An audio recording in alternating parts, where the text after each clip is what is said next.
to read your opponent and make the move. Fudge does it well there. Impact now stuck at half HP as the wave is crashing into the turret. Blabber's coming up. Yeah, Blabber's coming up here, but remember, it's not just going to be Impact alone. Inspired was also clearing Krugs. He'll be able to make his way up here now, try to protect his top laner. However, it doesn't look like C9 is going to get too hard punished until Fudge has to flash away, but down here in bottom, very easily by himself, especially when your bot lane's pushing up. You know you've got the security there. Destiny takes a little bit of damage as he and King are able to walk over, make sure nobody's collapsing, and there it is. Easy pickup on the Drake. 100 gold, get back to base, look to set that up. Blabber, again, back up here towards topside. Remember, it's no flash Sejuani. No mana to work with either. This is bad news for the Evil Geniuses. The grand challenge finds the mark, and Even Soul is so far off here. So not really that much of a concern. So one dragon on both sides. Jojopyun's not actually moving from mid. You can see Inspired just getting ready for the Gromp. So it will be a second dragon for these aggressive ganks. EG finally will knock down this tower here. First tower of the game. 17. Hit the repost or you hit the thumbs up emoji after you're dead, because that's all that's going to happen once that gets missed. That ability is critical. And now we've got that Rift Herald, that second Herald of the game summoned up here in the bottom lane. Should be able to grab this tier 1 turret. No issue whatsoever. Evil Genius is coming down trying to get something after the fact, but they're not going to get anything here just yet. Cloud9 looking for the possibility of a re-engage, but not anymore. Jojopyun's bringing the rockets, and now Cloud9 is on the run. Impact ready to find something here, but instead they're going to turn around and find a little bit of damage back onto him. Jensen walking away. The rest of C9 backs to safety. Danny's artillery not going to kill anybody off, but EG respond well enough to take a turret for a turret. Both tier 1s down in the bottom lane now. Jojopyun is just roasting him on this Corki so much. Base does have his teleport available. We'll see if he actually has package here. All right, both junglers taking a couple of hits back and forth. Fudge and Impact trading a little bit. Jojo has that package, like you're saying, ready to bring it back towards this location, which Cloud9 has already turned into the start of a Drake. They're looking to burn it down, but it's stolen by Inspired.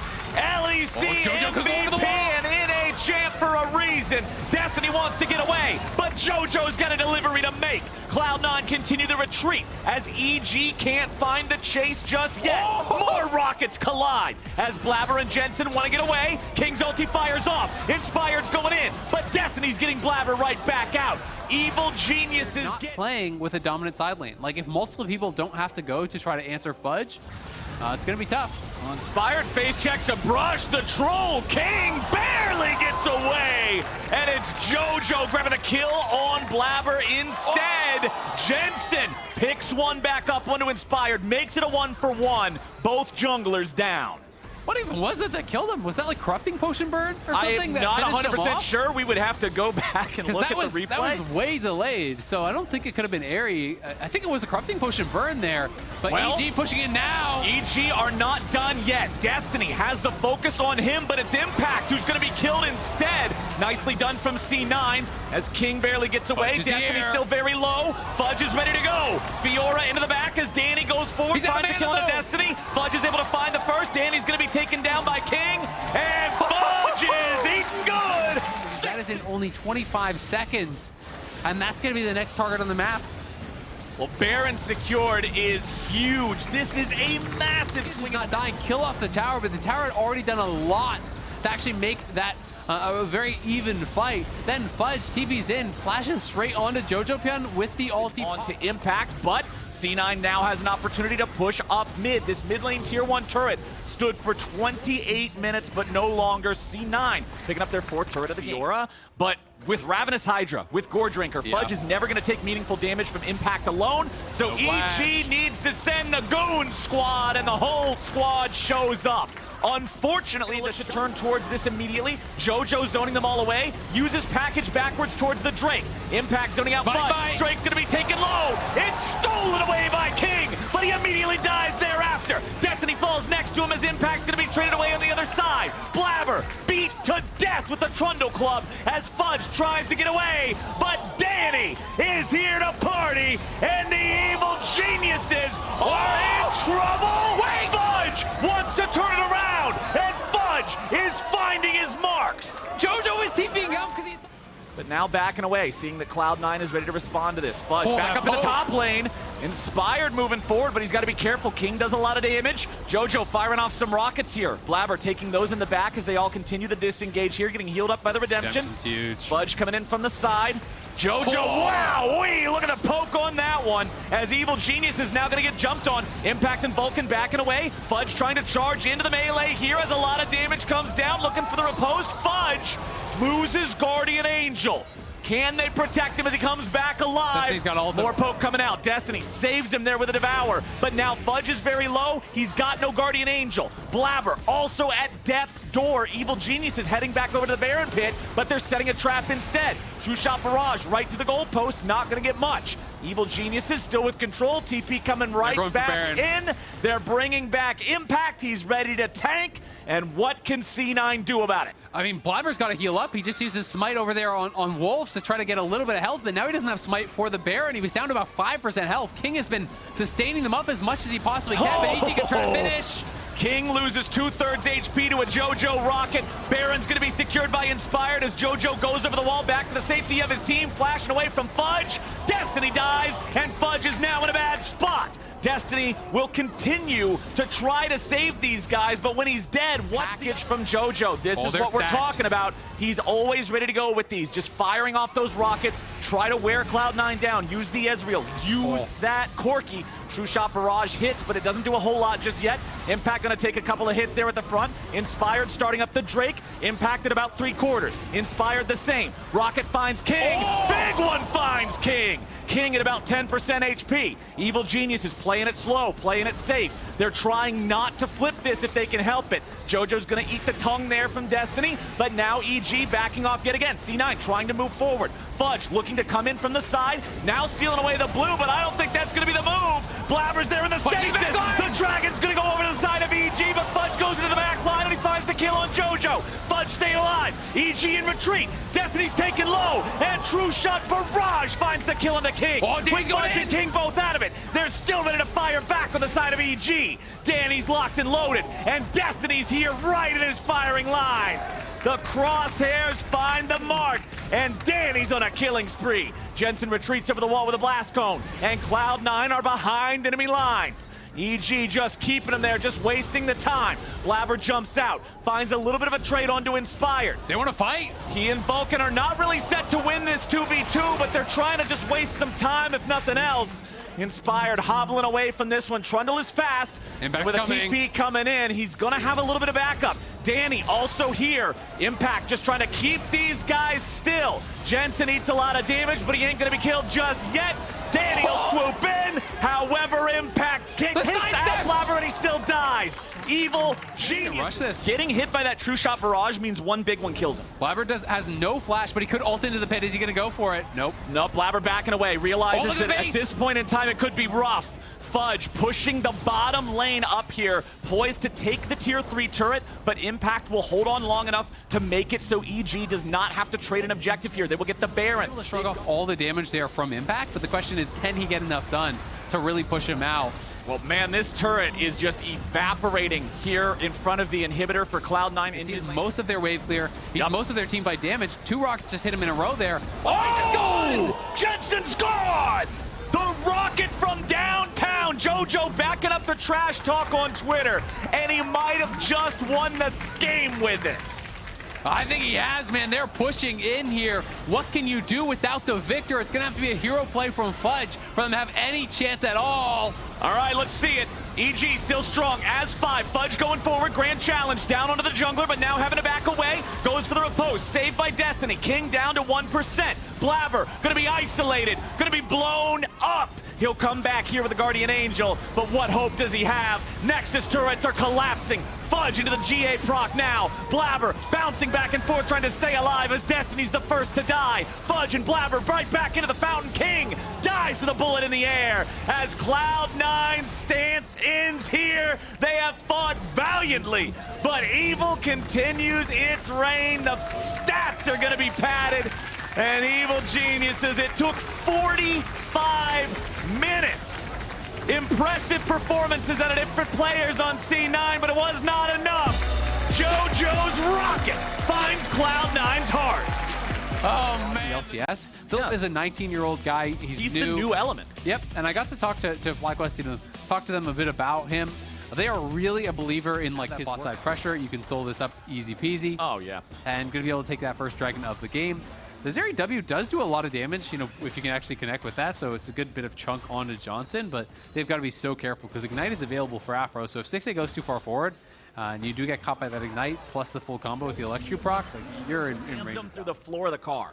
And I mean, it's one of those things where, I do think the changes were great for solo queue. Guardians are trying to make sure FlyQuest doesn't just keep taking over the game. They're already over the 1,000 gold lead. Johnson's coming in with the calling. A Blaze Olive flashes away, but he's killed off. And it's first blood. The pressure will be on the Golden Guardian. Yeah, absolutely. I mean, Jose's just getting up there trying to get Philip the reset. Would have liked to see Philip just hold on to the ult, though. It's kind of a low percentage play to actually get the kill. And Dragon is going to be here for FlyQuest, who's already way out ahead. And the Mountain Soul is going to make the potential of the comebacks that much more difficult. Oh, Takoi outplaying Pridestalker there by standing still. Pridestalker, when becomes lightning forward, thinking, okay, maybe if he tries to get back, juke. It's like, no, I'm just going to stand here, keep attacking the turret. That turret has 27 HP out of 5,000. That is not a whole lot. Somebody just randomly breathes on that one. It is dead. That is the juke that me and my friends like to call outdumbing him, where you just don't move. Yeah. No, exactly. They're trying to be big brain, like, he's going to dodge left. I'm like, now, Philip has to run away from that one. However, he doesn't have to spend anything, right? Yep. He never had to use teleport. He never had to use flash. There's nothing wrong going on here. So they will, however, buy themselves enough time to get that tier 1 turret, like you're saying. Gold lead is still 2,000 from FlyQuest. They're trying to grip up mid, see if they can get this tower. Should be able to do it. Chunking it down very low. And the Victor laser access to the ultimate for quite a lot of time. So now FlyQuest can look to try to play for this. A lot of it's going to be up to a Blaze Olive. Try to zone them out. He's poking them with the lasers. Licorice was healed up pretty well there by Ole on the Yuumi. However, remember, this means Ole's mana is incredibly taxed. Yuumi is not going to have a lot to work with here in this fight. Philip goes in, and he finds the ulti onto the enemy mid laner who's already been killed. Johnson barely getting himself away. He's going to stay alive. Fires off that Fire's Bloom, but dies to a Blaze Olive. It'll be a 1-for-1 trade, carry for carry. FlyQuest still onto the Drake. No flash available for Pridestalker. Licorice is down. Soul over to FlyQuest. More kills over to FlyQuest. Pridestalker is gone, and Zeri don't got no money. Stixday's trying to get away, but Joseoto gives him the slap, and Philip is ready for the follow-up. Jose keeps on tanking, and FlyQuest keeps on spanking the Golden Guardian. On the chase, and now back to live. They are on Baron. Alrighty, the tempo is picking up here in the mid-game. Baron at half HP, but FlyQuest backing off. Johnson at only half HP himself means they don't want to overcommit to something, throw away this lead they've got. Mountain Soul feels awesome at this point in time. Yeah. I mean, you're 4K up. It's another 4K or so in stats to have that Soul. And then you're playing from so far ahead where it's like, generally, if you're losing... But we start having to ask questions about, well, what is the more winning play, right? Because they've given away so many Drakes. I expect to see more players building this to completion earlier because of how effective it is. I mean, they nerfed Grievous Wounds, but then they just buffed the efficiency of a lot of the items. They added AD to them, they added CDR, Not the main reason for getting the thing anymore. It's just a good item, so I wanted to take the chance. That's one of the few smart things I'll be able to say this whole split is calling out how good this item is now. So I really wanted to get in there as FlyQuest is pushing the bottom lane and pushing towards the tier 3 turret. The advantage they have in the game already is massive. 8.8 thousand gold in 27 minutes. And mid is going to drop even faster. Takoi's able to take care of that, no problem. Joseoto rotating over mid just to make sure his solo laner is not in too much trouble. Johnson and Afromoo going to keep the pressure up here in the bottom lane now too. Philip right beside him, just in case Licorice tries to go for some sort of an engage. Mid lane, the inhibitor is done. Bottom lane's where the attention's going to be now. Baron still alive for the next 30 seconds or so. FlyQuest is going to get one more wave to try to use this. They're going to get top as well. There's no one is answering Takoi. Everyone from Golden Guardians is just kind of sitting on the other side, hoping that there's some sort of mistake, but like, they don't even have any engage, right? So you can't really punish, and if you're going to ignore Takoi, he is going to get that job done on the tower, and now too many people have gone towards top. There's 3 tops showing, so bot side is going to be collapsed on by Philip here, and they can threaten the dive. Joseioto's already going in, and Ablaze Olive's already going down. Licorice trapped in the Hextech ultimatum. The turrets just evaporate everywhere. Johnson's taken down to 150 HP, but he stays alive. Pride Stalker goes in. Licorice gets taken out. Afromu's still keeping the attention of the enemy jungler. There's only 1 man left alive, but how long's he staying living? He'll try to take Jose with him. Doesn't quite get it. Udyr with the heal. Triple kill over to the mid laner. The ace for FlyQuest, and they will wrap this one up nicely. It's a stomp. FlyQuest closing out in 28 minutes in this much slower meta. Full control, start to finish. The 2v2 advantage was enormous. Are going to be really hard to deal with later in the game. Like, that is going to be the big problem. There is a splash in the early game, of course, I think, with the Rumble, with the J4. Yeah, that is on those champions. It has been for so many years. Oh, wow. Yeah, that was a nice little chunk of damage. That was a flash, though. Like, just straight up insta-flash. Yeah, I'm actually Mia shocked. wanted nothing to do with that. That seems like a bit of nerves. Oh, but we're talking about instant plays coming out here. The turnaround. Oh. TSM gets first blood. It's going to be traded back, so we got 1 for 1. Spica looking to keep going after Closer. Flashes in, but we're going down to the bottom lane now instead. Closer dies in the mid lane. You're going to be winning out in a lot of those 1v1s. I've always loved when Jarvan gets the kill with the Q. It feels like some sort of execution battle sequence out of Game of Thrones before Game of Thrones was bad or something. Like, it was really good. But someday he's going to get dove, and Hooney's leading the charge. Someday hops back over his head. Hooney gets the kill, but he'll trade his own life away for it. I'll still call that a dub for TS themselves earlier on. When do you expect to see that? Like, Spica's about to pick up the first Drake here. Doesn't look like we're going to get a lot of challenge for that. TSM's got the early game on lock. What? The Karma and the Ezreal to try to make things happen to get those good trades as the Lucian. Yep. If you're doing that, and Spica's in the area, you're in trouble, and Abadaga now no ult, gonna have to flash. Flashes over the wall, but the follow is coming in. Spica wants to go after this, but Closer is going in after Mia. Wants to get something back. Mia's got to be careful. Spica goes in for the dunk, and now Maple's following up with the damage. Mia's going to be traded off. Consequences of having the early game be more PvP focused instead of objective focused. In either they get the second Rift Herald just like they got the first one. Remember, they got the 2 plate value in bottom lane. Remember that. Abadaga's got no ulti. It's about to come back up. Cooldown is almost ready, but it's not quite there. Gets it just in time to get away. Spica flashing back around. They're about to crash the wave into the turret. Abadaga sidestepping away from everything. Tactical has not gone back in enough, and there he finally shifts in and grabs the kill. Okay, they got the job done, let's be honest. That was wacky. That was not the cleanest dive there. Somebody put some yakety sack music on some that. clear miscommunication. As Spica's holding the turret aggro, but Tactical could just gone in and autoed him, but he's still fishing for Qs because I don't think he realized that he wasn't going to be the one to get aggro. The flash is well from Spica. Flash hacked very heavily. It feels like he's almost always with no ultimate, with no flash, and now going to go right for him. Equalizer drop down. True Shot Barrage hits him, but a nice Everfrost is going to keep Hooney locked in a bad place. He tries to get away, but Closer knows how to spin. If they can find that perfect engage, they can win out in this fight, but Closer is getting chunked down here. Okay, we've got the Drake at 3K. Resetting, losing patience. Closer goes in. Maple's going to be caught, but he throws the Rhino back.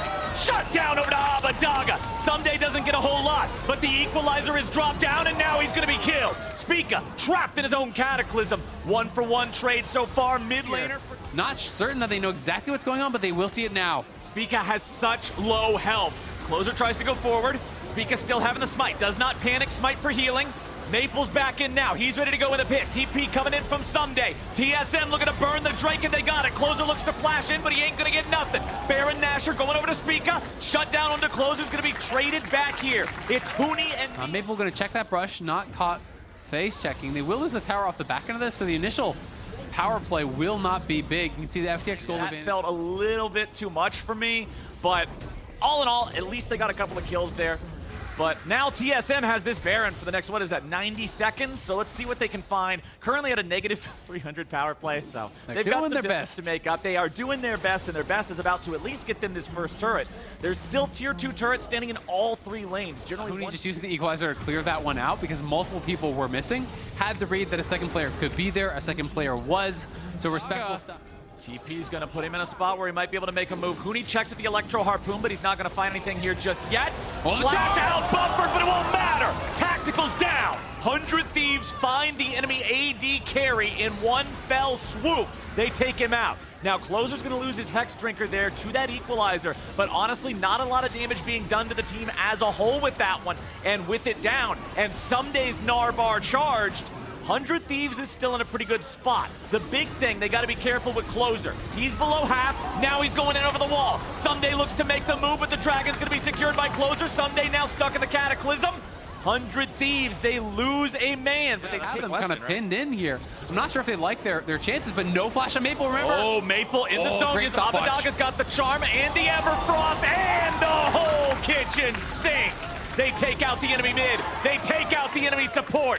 100 Thieves. Oh, they're doing some criminal things to TSM right now. Absolutely murdering them.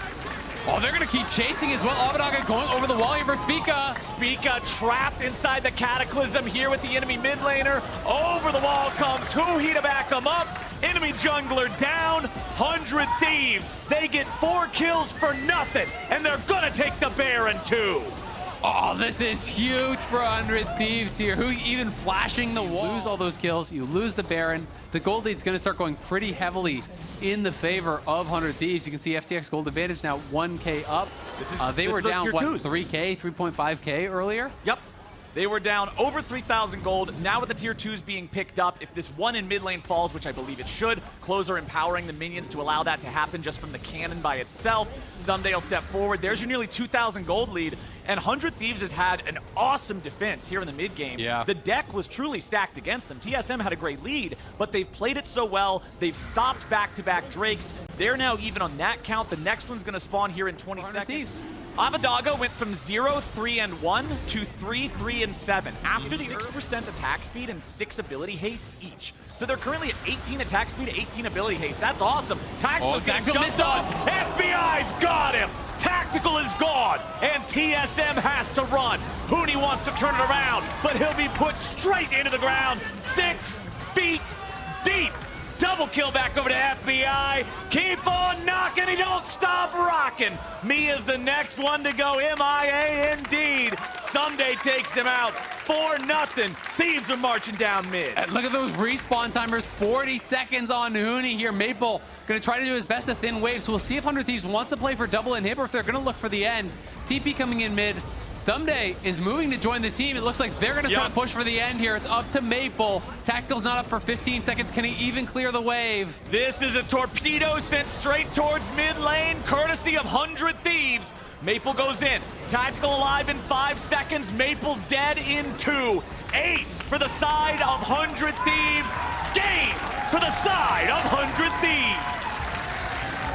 Man, that game almost necessitates you do physical damage in the top lane. And we get to see Olaf, which could be jungle or could just be Bwipo playing in the top lane. I wonder if they're actually going to JJ, but I actually do really think, personally, bot prio and 80 carry supremacy is one of the ways to win on this patch. So as you see Santorin having that in mind, goes bot right away. Now, already present here. Kenty's in the area as well. The flash is forward to get first blood for Team Liquid. That Twisted Fate, Bjergsen backing right now because Destiny is available. That ever-pressing threat from them. Blast cone over the wall for Santorin to get through. A double stun on 2. Lost is marked low once again. The worked round right below. Should be another hit. The bailout is here only temporarily. Han Sama as well. And the majority of IMT, except for Lost, are here. Boomerang onto Bwipo. Got some more worked round. Flashes forward. Stun on to Kenby, and he goes down. Ignore from the opposite side, but they can't answer back. And in summer, but fell just short, and then had a 3-3 run at Worlds. But as you see, they've already swapped now, and they're ganking again. Revenge is the target. Goes to the wayside. Kenby is here for some additional protection. Throws up the Weaver's Wall to target 3 of them, and the tower is enough of protection. Not quite. Tidal wave here. It's still going to be able to kill Kenby there. But yeah, it was like within a couple of seconds of the cooldown being able to use it again. So narrowly missed kill there. There's that Olaf. Meanwhile, ult activated from Bwipo. Doesn't matter that the rage. This dragon first of the game. Yeah. So this would be the only concern if you're Team Liquid, is that the first Dragon is going down this late. Twisted Fate enough to snowball this lead, or you're going to allow Power of Evil to keep getting items and eventually win. But once in the meantime, gun hits on Lost, bailout can't cut it. Team Liquid is good into Lucianami.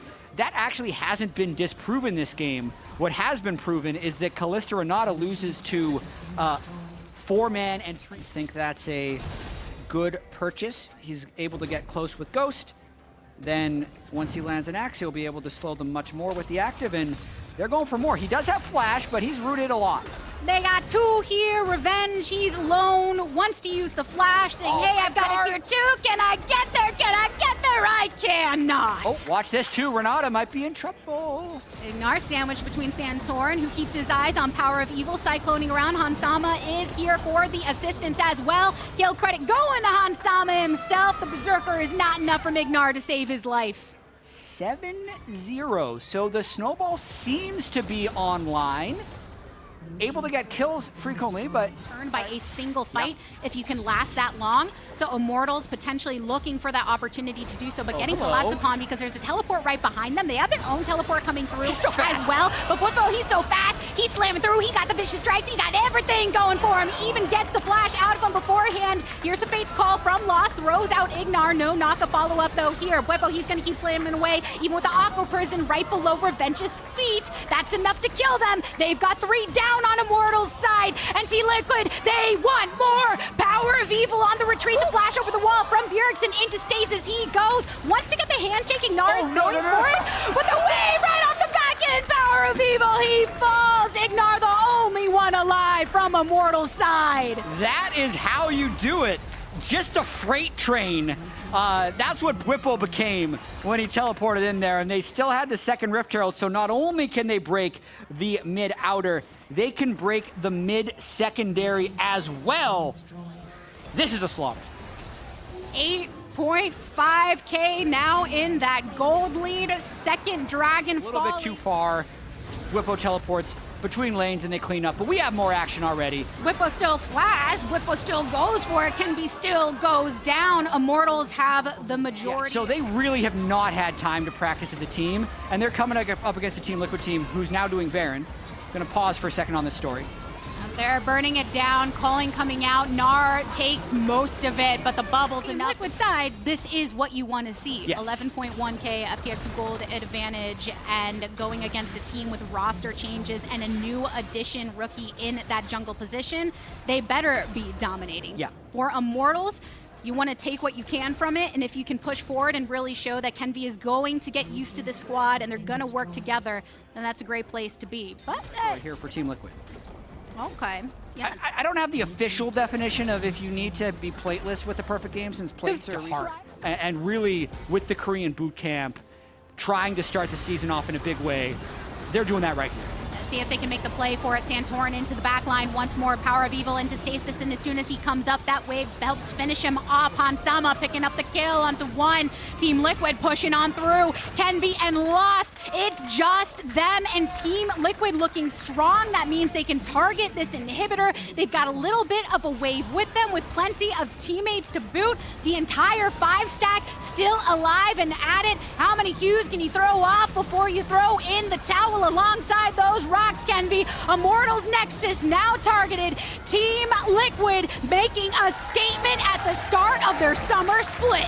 A perfect start across multiple regions, but it's Yone. Last pick for CLG. Okay, so we actually saw like a rogue Yone ban ally champion after a 2.5 second delay, as we have to watch this river fight. Oh yeah, and River in the river. Boom flashes away. Luger on the opposite side, targeted by Neo, but goes in for the kill. The Abyssal Dive, Biofrost in range of Luger. Blue's making his way to the party with the Valkyrie.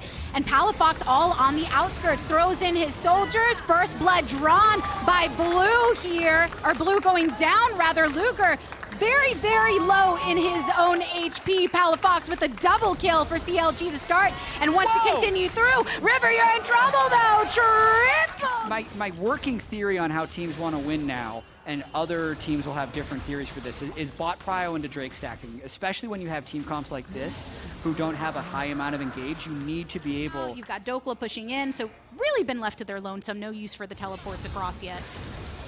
It's getting a little dicey though into River. Yeah, right. I don't think he wins this though. Blue's on the rotation too, and so is Palafox. The sling through from Neo for the ultimate, wanting to finish off. Lands the W on Dapum, who has to flash over the wall. The first interactions that we've got for some time, but really just pushing CLG out of their jungle.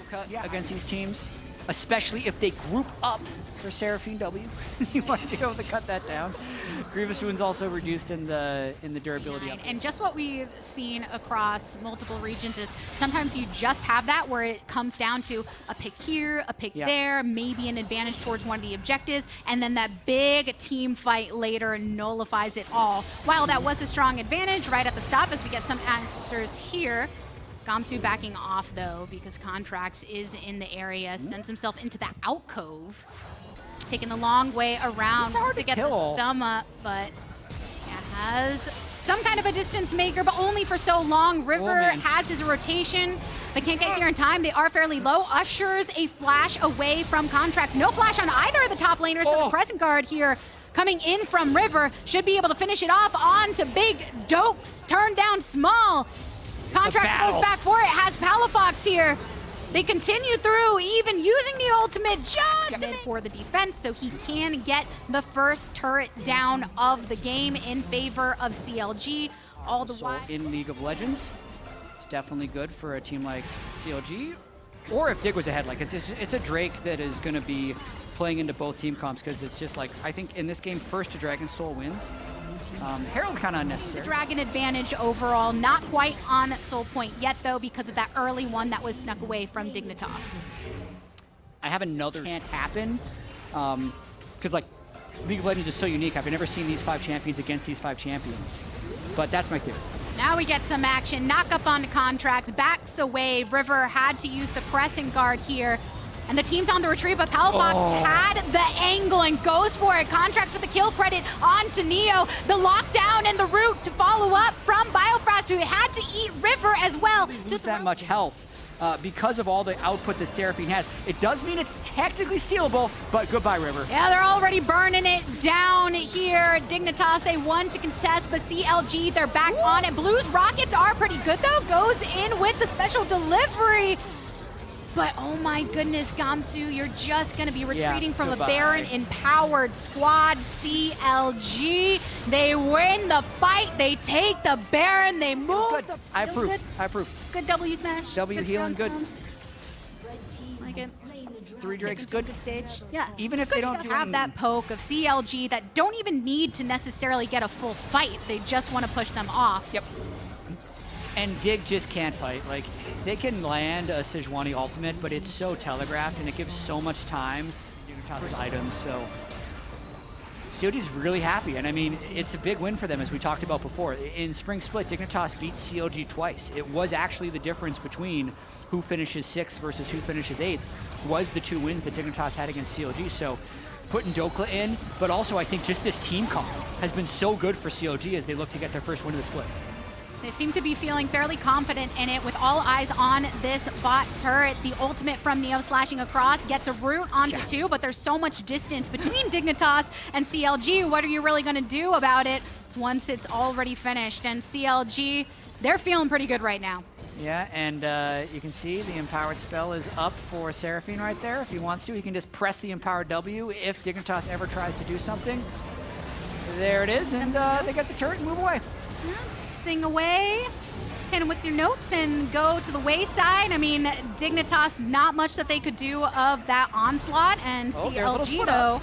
Yeah, Gamsu's going for it, wants to position himself in front as the tanky guy, as the one with all of the protective and durability. Contracts marked fairly low. Palafox goes with the Emperor's Goodbye to send River away. So even though there is a decent amount of poke, and Dokla coming on through with a swing and the slingshot, Dignitas can't finish anybody off. Engage in the bottom lane, like, I think I was just kind of him being bored. They really don't need to do anything until the The Corki will try and AoE them if they stand too close together, but the Seraphine Karma also does great AoE shield, so I think it counters it. They're just going to start this dragon, and River's going to have to brute force his way in.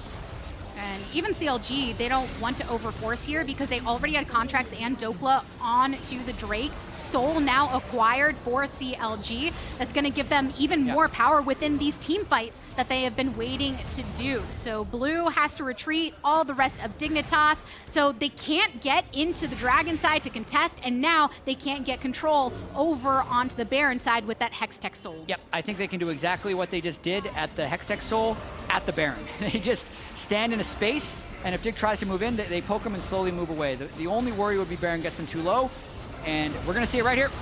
See if they go for a Dokla into the backline, slings on back. River is the target of so much of the damage, and as the jungler being one of the most important around this Baron, can't get into it. So Dignitas, they all retreat, send their laners away, and CLG stick to the Baron for a second take. That's the sustain as well. They took a mini fight where both teams have low, but Dig does have a lot of AoE with the Corki. I'm still leaning towards like, holy crap, draft gap, but there was that 3-0 to keep in mind for Palafox early in the game. Now, what happens if you have another way to get into the fight, especially if your enemy team is lacking? And that's something that you can look for in terms of an opening.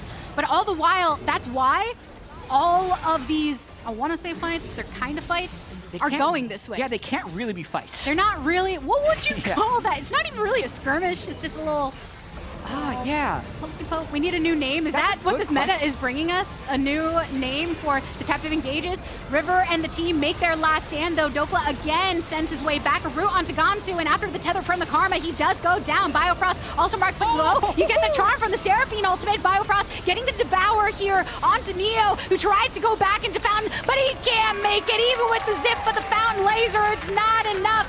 CLG finally getting a team fight in the end with the ace to have the first #1 spot in the first game here in summer.